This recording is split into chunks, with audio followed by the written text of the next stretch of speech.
وہ قبول کرتے ہیں، ایکسیپٹ کرتے ہیں، خوش آمدید کہتے ہیں اور اس کو بشارتیں دیتے ہیں، اور وہ روح جو ہے اس آسمان سے لے کر پہلے آسمان تک پہنچی ہے، کھولے گئے دروازے دوسرے آسمان کی طرف جاتی ہے، اور ہر مرحلے میں ہر آسمان میں یہی بشارتیں دی جاتی ہے اور وہ خوش ہوتی ہے، اور 7ویں آسمان تک اس کی روح لے جائی جاتی ہے، 7ویں آسمان تک اس کی روح لے جائی جاتی ہے۔ پھر اللہ تعالیٰ حکم دیتا ہے اسے واپس اسی جگہ ڈال دو، اس لیے کہ میں اسے دوبارہ اسی سے اٹھاؤں گا۔ پھر اس روح کو لا کر قبر کے اندر ڈال دیا جاتا ہے۔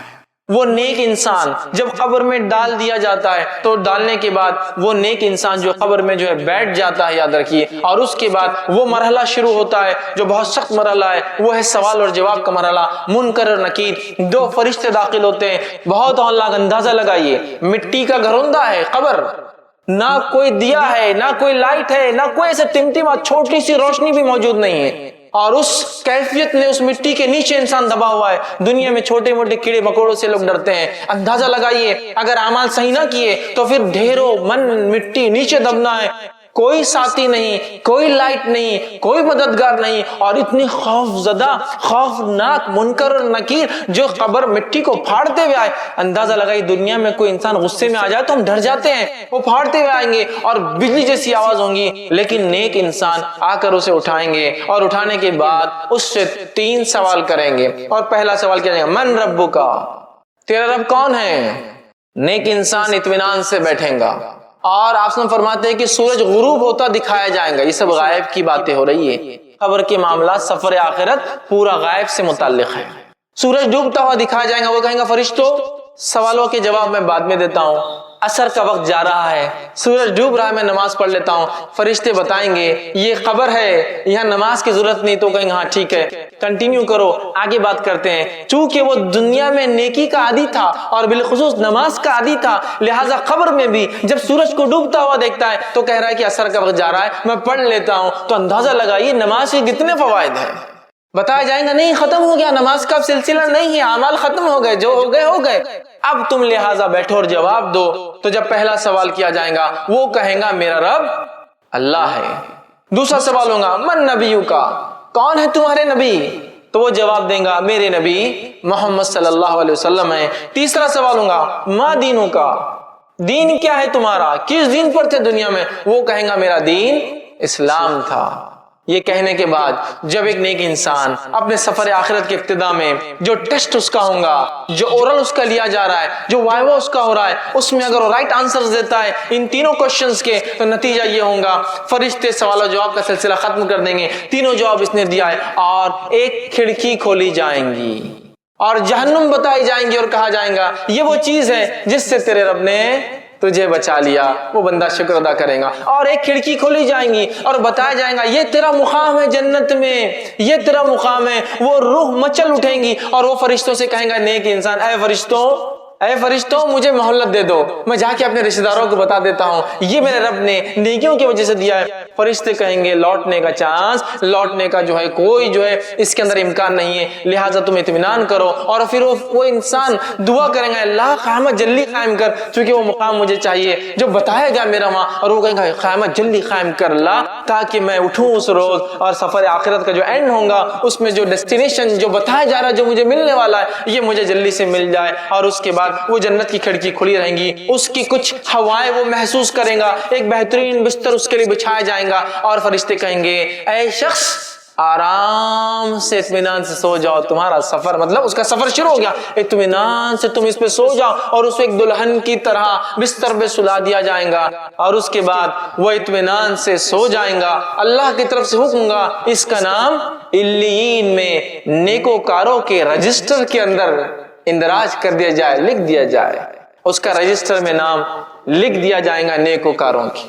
آئیے اس کے بالمقابل وہ انسان جو گناہ کرتا تھا، معصیت، جرم، کفر، شرک، نفاق، اس کی زندگی اس میں گزری، اس شخص کی موت کیسی آتی وہ بھی دیکھیے، اس کا سفر آخرت سٹارٹ کیسا ہوتا وہ بھی دیکھتے ہیں ہم۔ اللہ رب العزت ہم پر رحم کرے اور ہماری حفاظت کرے۔ بہت سخت سفر ہے، ویسے موت کی ہولناکی کتنی خطرناک تھی، لیکن ایک جو گناہ گار انسان ہوتا ہے اس کے پاس فرشتے جب اس کی روح کا وقت آتا ہے پہلے تو کہتا مہلت دی جائے، چھوٹ ڈھیل دی جائے، کہا جاتا ڈھیل نہیں ہے، اس کے بعد فرشتے جو کہ انتہائی گھٹیا صورتوں میں، بری صورتوں میں آتے ہیں، اور انتہائی بدبودار ٹاٹ کا ایک اس کے لیے کفن لاتے ہیں، اور لانے کے بعد کہتے ہیں کہ اے مغضوب روح، اللہ کا تجھ پر غضب ہونے والا ہے، تو نے گناہ اور معصیت کیے، نکل، تیرا مقام یہ، چونکہ جیسا نیک آدمی کو بشارت دی جاتی ہے، اس کو اس کا مقام کے تعلق سے بشارت دی جاتی ہے، نکل، تجھے یہاں جانا ہے۔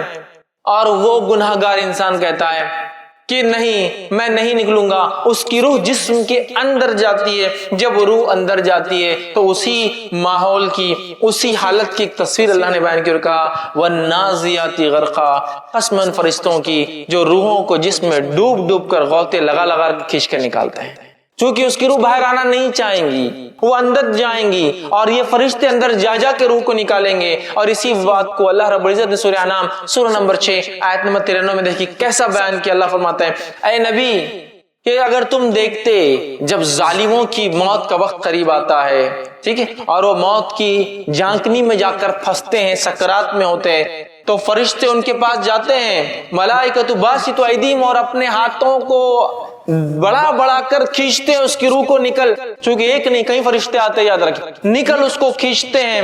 اب تمہیں بتایا جائے گا کیسا عذاب تمہیں ملتا ہے ان باتوں کے لیے جو تم اللہ کے تعلق سے بغیر علم کے بک دیا کرتے تھے، نکلو باہر آؤ۔ تو فرشتے ڈوب کر نکالیں گے، فرشتے کھینچ کر نکالیں گے، وہ سفر کے لیے راضی نہیں ہوں گی، وہ روح، وہ اندر گھسیں گی۔ فرشتے جب نکالیں گے، نبی اکرم صلی اللہ علیہ وسلم فرمایا کیسی تکلیف ہوں گی اس شخص کو جس کی روح جو گناہگار ہوں گا، جیسے ایک بھیڑ ہو، بھیڑ سمجھتے نا، شیپ، بھیڑ ہو، اس کی اون کتنی گتھیاں ہوتی ہے اس میں، وہ اگر گیلی ہو اور اس پر کوئی کانٹے دار چھڑی لے اور اس کو گھمائے جس میں بال اٹک جائے اور پھر اس کو کھینچ کر نکالے، اس قسم کی شدید تکلیف وہ محسوس کرتا ہے، اور اس کی جلد جو ہے جیسا نکلتی ہے تکلیف محسوس کرتا ہے، اور تکلیف محسوس کرتا ہے، لیکن اسے فرشتے نکالتے بدبودار نہایتی گندے ٹاٹ کے اندر اسے لپیٹتے ہیں، لپیٹنے کے بعد پہلے آسمان پہ لے جاتے ہیں۔ پہلے آسمان کے فرشتے کہتے ہیں اس مغضوب روح کے لیے آسمان کے دروازے نہیں کھولے جائیں گے، واپس چلی جاؤ، اور اس انسان کو فرشتے انتہائی گھٹیا ناموں سے پکاریں گے جس سے دنیا میں چڑھتا تھا اور نفرت کرتا تھا۔ خبر میں آنے کے بعد وہی ہولناکی منکر اور نکیر ظاہر ہوں گے جن کی آواز بجلی کی کڑک جیسی ہوں گی، اور آ کر سوال کریں گے اس سے اور کہیں گے من ربکا، تیرا رب کون تھا؟ کافر کہیں گا ہا لا ادری، مجھے نہیں پتا میرا رب کون تھا، مجھے نہیں پتا، جواب نہیں دے پائیں گا۔ دوسرا سوال ہوگا من نبیکا، نبی کون تھے، تیرا نبی کون ہے؟ کافر کہیں گے ہا لا ادری، مجھے تو نہیں معلوم کون میرے نبی ہے، جواب نہیں دے پائیں گے۔ تیسرا جو سوال ما دینو کا، تیرا دین کیا ہے؟ کافر کہیں گا ہا لا ادری، مجھے اس کا بھی جواب نہیں معلوم۔